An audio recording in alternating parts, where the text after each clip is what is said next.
सीखा कि दशमलव क्या है, दशमलव संख्याएं पढ़ी। और दशमलव संख्याएं होती हैं तो जैसे कि हमने इससे पहले पूर्ण संख्याएं पढ़ी थी, पूर्ण संख्याओं की आपस में तुलना की थी। तुलना मतलब उनका छोटा बड़ा पहचानना कि कौन छोटा है कौन बड़ा है, या फिर आरोही क्रम या अवरोही क्रम में लिखना, ये सब तुलना में ही आता है। ठीक है, तो ऐसे ही भिन्न जब पढ़ी तो भिन्नों में भी हमने देखा भिन्न भी तो एक संख्या लिखने का एक प्रकार ही है, तो उनकी भी आपस में तुलना करना सीखा था। उस भिन्न की तुलना करने के कई तरीके बताए थे, है ना। दो भिन्नों के लिए क्रॉस मल्टीप्लाई करके, है ना, यूं इस तरह से क्रॉस मल्टीप्लाई कर दो और जिसकी तरफ का गुणा बड़ा है वही भिन्न बड़ी होती है, ऐसा करके। और दो से अधिक के लिए उनके हर बराबर करके तुलना करना, या फिर समान हर वाले भिन्नों की तुलना, कई तरीके से हमने तुलना करी थी। ऐसे ही दशमलव संख्याएं तो इनकी भी तुलना करना आज हम सीखेंगे। दशमलव संख्याओं की तुलना करने के लिए जो दशमलव संख्या में दो भाग होते हैं उनको जानना जरूरी है, और उन्हीं के अनुसार ही हम तुलना करते हैं। तुलना करने के लिए सबसे पहले तो हम उनके दो भाग देखेंगे कि पूर्ण भाग क्या है और दशमलव भाग क्या है। जैसे कि हर इस संख्या में देखिए ये पूर्ण भाग है और दशमलव के बाईं तरफ का हमेशा ही वो जो होता है वो पूर्ण भाग होता है, और दशमलव के दाईं तरफ वाला क्या होता है, दशमलव भाग होता है, या अंश भाग कह सकते हैं, दशमलव भाग, या अपूर्ण भी कह सकते हैं इसे, दशमलव भाग। इसके अनुसार तुलना करते हैं। अब देखिए सबसे पहले इससे करेंगे। देखिए इकाई दहाई सैकड़ा, ये लिखा है 2 सैकड़ा 4 दाई 40 7 47, 247। अब इसका देखेंगे 247, ये भी है इकाई दहाई सैकड़ा। तो सैकड़े तक अगर ये इसमें से कोई भी एक कम होता या फिर एक अधिक होता तो यहीं से पता लग जाता कि कौन सी संख्या छोटी है कौन सी बड़ी। यहाँ से तो हमें पता लगा नहीं, पूर्ण संख्या से हमें पता लगा कहीं की कौन सी संख्या छोटी कौन सी बड़ी नहीं पता लगा। तो अब क्या करेंगे, अब दशमलव तरफ जाएंगे। जो दशमलव के सबसे निकट होगी वही संख्या सबसे बड़ी मानी जाती है, और उसी का स्थानीय मान भी सबसे बड़ा होता है। जैसे कि हमने पिछली कक्षा में एक बार पूछा था कि बताओ ये बड़ा की है, तो जैसे कि यहाँ पर देखिए ये 10वें स्थान पर है। 10वें स्थान पर कहने का मतलब है कि 1 का 10वां हिस्सा, 1 को 10 बराबर हिस्सों में किया जाए, और ये है 3 100वें स्थान पर कि मतलब 1 के 100 हिस्से किए गए, है ना। तो उसमें से 3, तो बताओ किसी के 10 हिस्से किए जाए और किसी के 100 हिस्से किए जाए तो 10 हिस्से वाला बड़ा रहेगा कि 100 हिस्से वाला बड़ा रहेगा? 10 हिस्से वाला। पूरी क्लास के अगेंस्ट है हर्षित, बताओ क्या कहते हो, कौन सही है भाई? एक मान लो ये जो है 1 मीटर जो है 1 मीटर धागा मान लो, ये धागा या रस्सी मान लो, ठीक है। इसके हमें करने 10 हिस्से। 1 मीटर में कितने सेंटीमीटर होते हैं? 100 सेंटीमीटर होते हैं। Yes sir. तो 100 से अगर हम 10 में भाग दें तभी 10 हिस्से बराबर होंगे। तो ये 10 दहाई 100, एक हिस्सा कितने का निकला? 10 सेंटीमीटर का। और यही हम करके देखते हैं, 1 मीटर को हमने 100 बराबर हिस्सों में बांटा, तो 100 एकम 100, तो ये कितना निकला? 1 सेंटीमीटर। तो बताओ 100वां हिस्सा बड़ा कि 10वां हिस्सा बड़ा? 10वां हिस्सा बड़ा है, आया समझ में। और हर्षित ने अकेले पूरे जो है सभी बच्चों में, पूरी कक्षा में हर्षित ने अकेले सही बताया। हर्षित के लिए क्लैपिंग तो बनती है भाई, ठीक है, ध्यान से सुना करो। केवल संख्या देख करके ही मत समझ जाओ कि ये बड़ा है। ये देखो 10वां, मैंने जब दशमलव पढ़ाया था तब भी बताया था, पूर्ण संख्या में क्या होता है कि इकाई दहाई सैकड़ा, इधर के लिए हमारी संख्याएं बढ़ती हैं, उनका स्थानीय मान बड़ा होता जाता है। देखो इकाई से बड़ा दहाई होता है, दहाई से बड़ा सैकड़ा, सैकड़े से बड़ा हजार। लेकिन इसमें क्या होता है, इसमें 10वां सबसे बड़ा होता है, इसमें सबसे बड़े से ही शुरुआत होती है। 10वां, फिर इधर के लिए और दाएं जाएंगे 100वां, और दाएं जाएंगे 1000वां, और दाएं जाएंगे 10,000वां, ऐसे ही करके और छोटे छोटे हिस्सों में टूटता चला जाएगा, ठीक है। तो यहाँ पर अगर इनकी तुलना की जाए, देखो ये है 10वें पर 7, यहाँ 10वें पर कितना है 1, तो यानी 10 बराबर हिस्से करके उसमें से 7 हिस्से लिए गए और इसमें 10 बराबर हिस्से करके 1 हिस्सा लिया गया। तो बताओ ये वाली संख्या बड़ी कि ये बड़ी? कौन सी बड़ी है, दाई वाली कि बाई वाली है? कौन सी बड़ी? बाई, ये वाली बड़ी, क्योंकि 7 हिस्से ज्यादा होंगे ना एक हिस्से से, तो फिर यहीं पर हमें पता लग जाता है कि ये संख्या बड़ी है। समझ आया? इतना क्लियर हुआ? अब ऐसे ही और कुछ संख्या लेते हैं, जैसे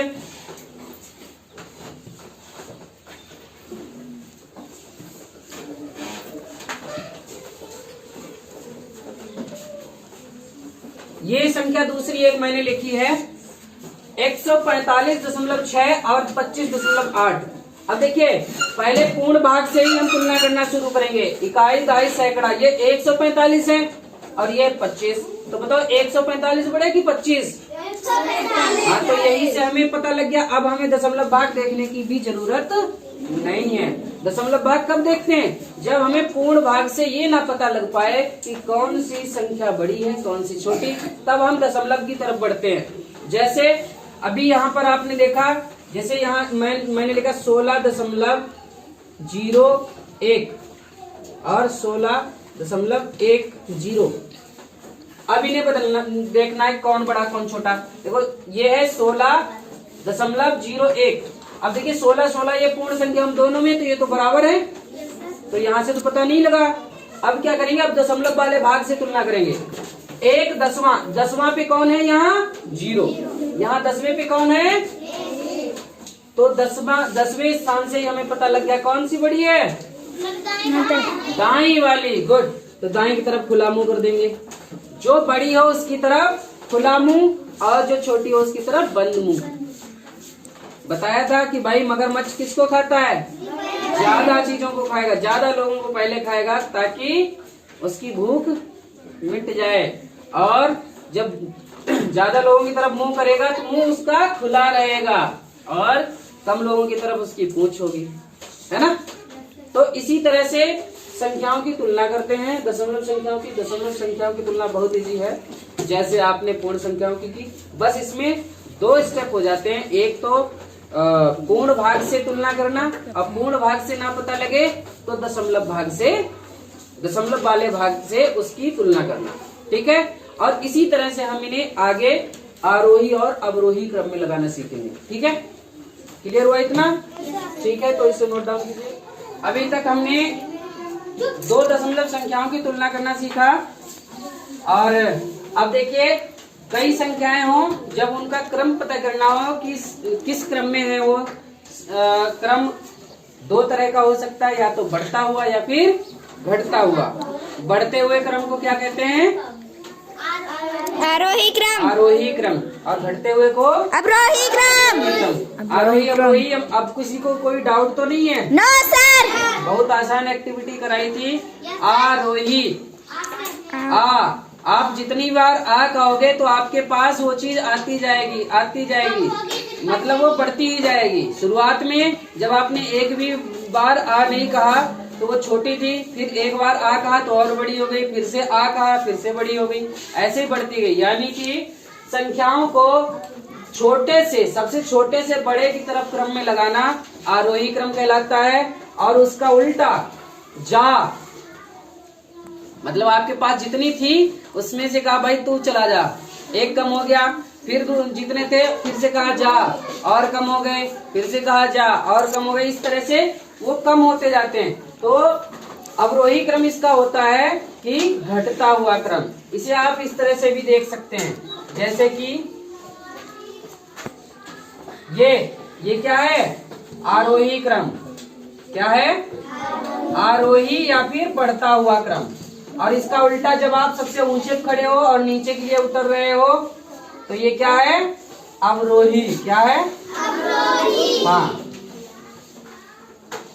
अवरोही क्रम। ठीक है, तो अब हम इनमें ये पहचानेंगे कि भाई इन्हें आरोही क्रम में लगाना है हमें। तो सबसे पहले हमें ये संख्या पता करनी कि कौन सी सबसे छोटी है। तो सबसे छोटी संख्या पता लगाने के लिए देखिए, पढ़ते हैं पहले संख्या 15.05। 4.382, 10.24, 17.5, 4.40। तो देखिए इसमें देखिए ये 15 है, ये 4 है, ये 10 है, ये 17 है, ये 4 है। तो 4 वाली 2 है। सबसे छोटी वैसे 4 है, लेकिन 4 वाली 2 है। अब इनमें भी सबसे छोटा कौन है? देखिए ये 4 और ये भी 4, ये है 10वें पे है, यहाँ 3, यहाँ 10वें पे है 4। तो ये बड़ी हो गई फिर। तो सबसे छोटी कौन सी हुई? ये। तो सबसे पहले सबसे छोटी संख्या लिखेंगे 4.382। अब इससे तुरंत बड़ी इसमें यही है ना? तो फिर लिखेंगे 4.40। फिर ठीक है। अब 4 से बड़ा इसमें कौन सी है? देखिए 10, 17 और 15। तो 10 है ना बड़ी? 17, 15, 10 में तो 10 ही तो है 4 से तुरंत बड़ी। तो 10.24। फिर देखिए 10 से बड़ी 15 और 17, 2 बची हैं, तो 15 पहले आएगी। 15.05। और सबसे बड़ी कौन सी है? 17.5। अब देखिए चाहो तो इनके बीच आप कॉमा का निशान भी ऐसे लगा सकते हो, तब भी ये आपके आरोही क्रम में कही जाएंगी। और कॉमा नहीं लगाना है, आपको ये बताना है कि ये बड़ी छोटी है तो बड़े छोटे का निशान लगा दो। देखिए ये छोटा है तो इसकी तरफ बंद मुंह, ये छोटा है इससे तो इसकी तरफ बंद मुंह, और ये छोटा है इससे तो इसकी तरफ बंद मुंह। इसी का उल्टा अगर इसे आप अवरोही क्रम में लगाना चाहें, अवरोही क्रम, अवरोही क्या होता है? घटता हुआ क्रम, है ना? अवरोही क्रम, अवरोही क्रम इसका क्या होगा? इसी का उल्टा, यानी सबसे बड़ी संख्या पहले लिखनी है अवरोही। आ का मतलब, आ का उल्टा क्या होता है? जा। आरोही का उल्टा अवरोही। तो इसीलिए आरोही में है, लेकिन अवरोही में वो आ नहीं है, अ है। ठीक है, तो इसे अवरोही को आप आ मत समझ लेना। ठीक है, आ पूरी तरह से आ आता है आरोही में। तो आ आरोही के लिए है और उसका उल्टा जा अवरोही के लिए है। तो आरोही अवरोही इनमें डाउट नहीं रहना चाहिए, बिल्कुल, है ना? तो अवरोही क्रम इसका लगाएंगे सबसे बड़ी संख्या पहले। तो सबसे बड़ी संख्या इनमें यही तो है, तो 17.5। फिर उससे छोटी इसमें कौन सी है? 15.05। फिर उससे छोटी 10.24। फिर उससे छोटी 4.40। फिर उससे भी छोटी 4.382, यानी सबसे छोटी। तो इसमें निशान लगाना है छोटे का। देखिए ये बड़ा है इससे, तो इसकी तरफ खुला मुंह, ये बड़ा है इससे, और ये बड़ा है इससे, और ये बड़ा है। ठीक है, तो इस तरह से आपने दशमलव संख्याओं की तुलना करना सीखा। समझ में आया? कोई डाउट है? देखिए कभी भी आपको अगर पूर्ण भाग से ना पता लग पाए कि कौन सी संख्या बड़ी है कौन सी छोटी, तो फिर आप दशमलव भाग से तुलना करेंगे। जैसे देखिए इसमें और इसमें पूर्ण भाग से पता लग रहा था कि ये छोटी है या बड़ी, नहीं पता लग रहा था। ये भी 4 है, ये भी 4, और यहाँ से फिर हमने दशमलव भाग से पता लगाया।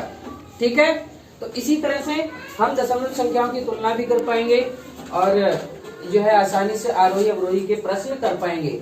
आरोही अवरोही का प्रश्न जो है नवोदय और विद्या ज्ञान में भी आता। विद्या ज्ञान का तो पेपर हो गया। कैसा रहा तुम लोगों का पेपर? अच्छा रहा। चलो बेस्ट विशेष, ईश्वर करे आप सफल हो।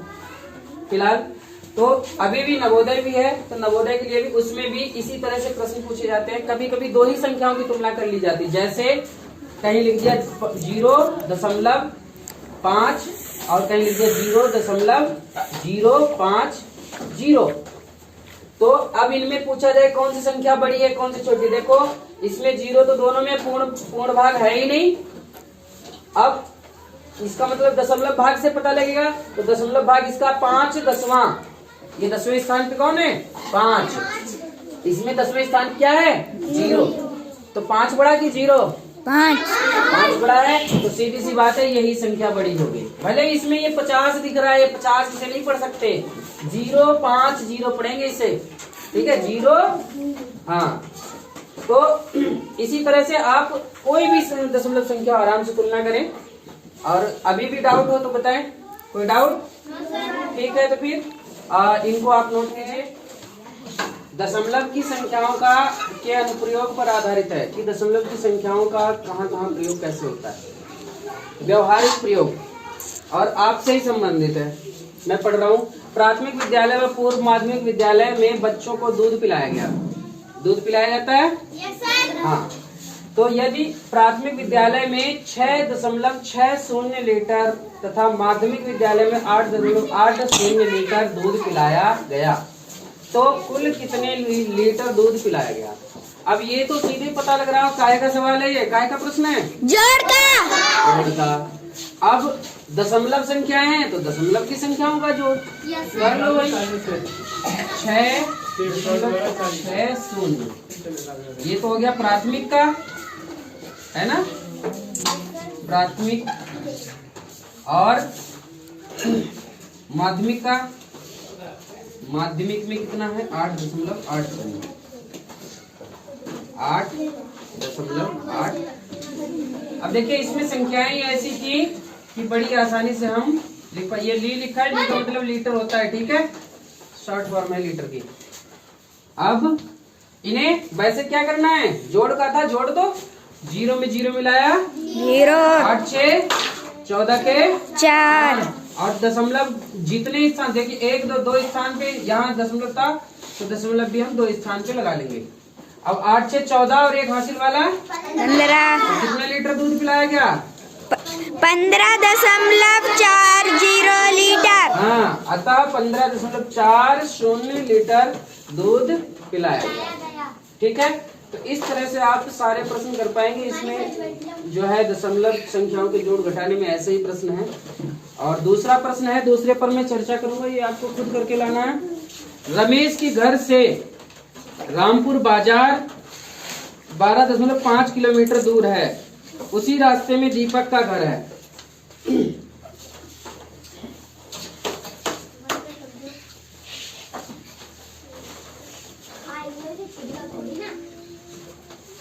समझ आया? ये तो कर ही लोगे, पूरे मिटा दूं? Yes sir. करके लाना है खुद।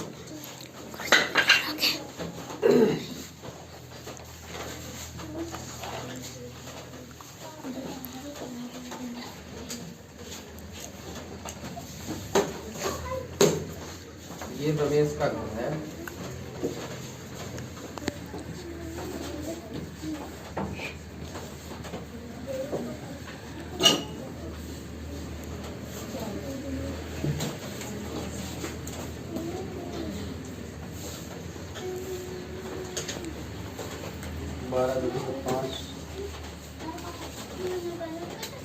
आपने दीपक का घर बताया। ये रामपुर बाजार, दीपक का घर बताया था। अच्छा, रमेश का भी बताया था। रामपुर बाजार पहले फाइनल कर लो, किसका बताया? घर किसका है? दोनों का बताया था सर। अच्छा, तो देखिए मैंने बताया क्या था कि रमेश के घर से रामपुर बाजार कितने किलोमीटर है? बीच में कहीं पर दीपक का घर पड़ता है। दीपक का घर पड़ता है कहीं बीच में, कहाँ पड़ता है ये पता नहीं। तो दीपक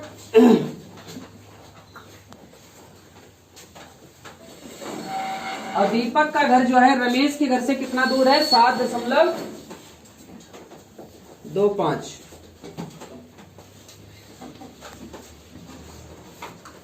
7.2 ये है यहाँ पर दीपक का घर। ठीक है, प्रश्न ऐसे है कि रमेश के घर से रामपुर बाजार 12.5 किलोमीटर दूर है और रास्ते में ही दीपक का घर पड़ता है, जिसकी यानी दीपक के घर की दूरी रमेश के घर से 7.25 किलोमीटर है। ठीक है, तो अब कहता है कि घर से दीपक का घर, यही तो है, दीपक के घर से रामपुर बाजार की दूरी कितनी है ये पूछ रहा है। तो जरा चित्र को देखो ढंग से। देखो ये पूरी दूरी हमें पता है यहाँ से यहाँ तक, और ये इतनी दूरी। अगर इसमें से इतनी दूरी निकाल दी जाए तो यही तो बचेगी। Yes sir. तो क्या करना पड़ेगा इसमें? घटाना करना पड़ेगा। ठीक है, तो आपको यहाँ से इनका जो है रमेश के घर से बाजार की दूरी और रमेश और दीपक के घर के बीच की दूरी का अंतर निकाल लेना है, यानी इसे हमें निकाल देना है, तो यही दूरी बचेगी। चित्र के अनुसार आराम से कर पाओगे, हो जाएगा?